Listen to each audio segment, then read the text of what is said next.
मित्रों नमस्कार, मैं हूं करण, अध्यक्ष राष्ट्र धारक दल। मित्रों, सनातन समाज में, हिंदू समाज में एक समय में कुछ कुरीतियां आ गई थी।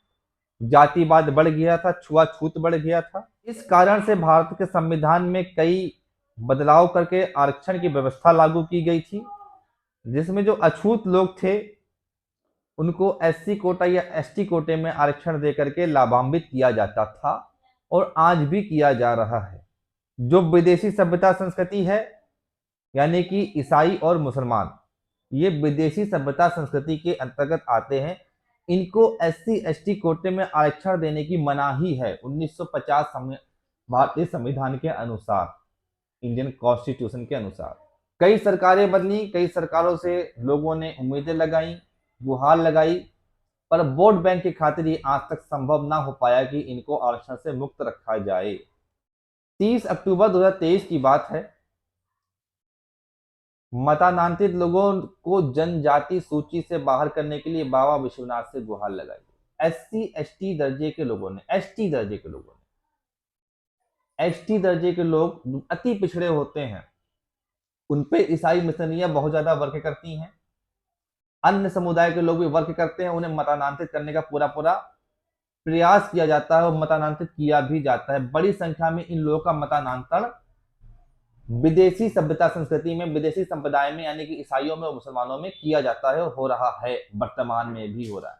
मतानांतरण के बाद इनको एससी एसटी दर्जे का आरक्षण का अधिकार नहीं है। बावजूद इसके हमारी सरकारें, भारत सरकार वर्तमान की और अनेक राज्य सरकारें मतानांतरित हो चुके लोगों को भी एसटी दर्जे का आरक्षण जो सर्वाधिक है वो दे रही है। बाकायदा भारत की मोदी सरकार ने इसके लिए आयोग भी गठित कर रखा है और इसको एक अमली जामा, यानी एक कानून बनाने का भी प्रयास किया है कि जो लोग हिंदू से मतानांतरित होकर ईसाई मुसलमान हो चुके हैं, हो रहे हैं या भविष्य में होंगे, उनको भी एसटी एसटी दर्जे का आरक्षण प्रदान किया जाए। और भारतीय समाज, सनातन समाज के लोग जो एससी एसटी दर्जे के हैं और जो इसके अधिकारी हैं, वो इसके संघर्ष की लड़ाई लड़ रहे हैं। राष्ट्र धारक दल उनके साथ में है। राष्ट्र धारक दल भी इसकी लड़ाई लड़ रहा है कि मतानांतित लोगों को एसटी एसटी दर्जे का आरक्षण नहीं प्रदान किया जाना चाहिए।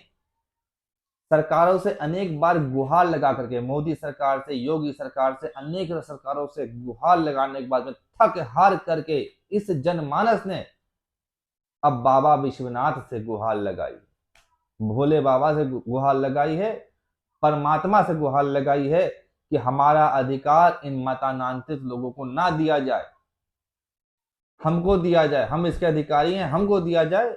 मतांतरित लोगों को एसटी दर्जे का आरक्षण ना दिया जाए। मित्रों, जो पिछले 7 महीने से मणिपुर में हिंसा का दौर चल रहा है, उसकी मूल वजह है ईसाइयों को एसटी दर्जे का आरक्षण।